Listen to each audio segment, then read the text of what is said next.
Kia ora, my name is Stefan. I'm the CEO of Dawn Aerospace, and thank you for joining me for today's aerospace story time. Today we'll be reading What's Inside Spacecraft. Lots of us know what the outside of spacecraft and rockets look like, but not many people know what's on the inside, so we're going to have a look at that today.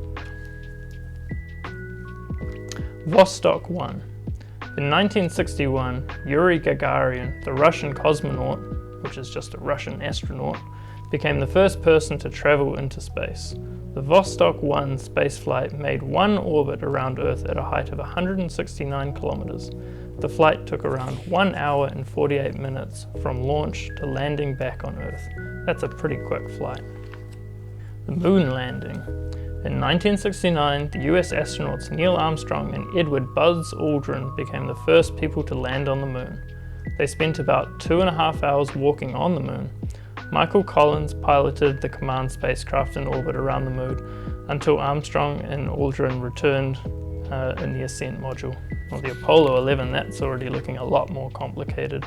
We've got the command module on the left and the Eagle lander on the right.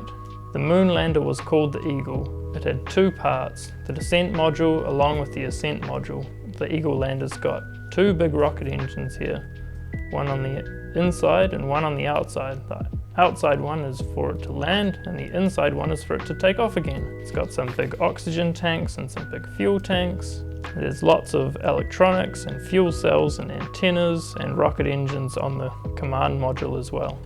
The Space Shuttle. The Space Shuttle was a reusable spacecraft. The orbiter was launched into space attached to a large fuel tank and two rocket boosters. The rocket boosters dropped away and were collected to be used again. The fuel tank burnt up as it fell back to Earth. After re-entering Earth's atmosphere, the orbiter glided back to base. A spaceplane.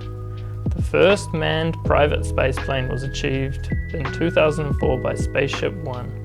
It won the $10 million X Prize by flying into space twice within 2 weeks.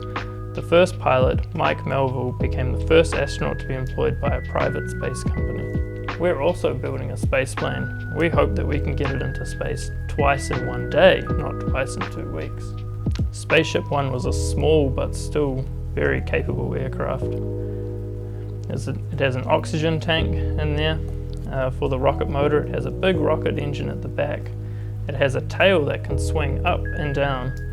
In the bottom position, the tail is used for flying and gliding, and in the top position is where it is when it needs to re-enter the Earth's atmosphere.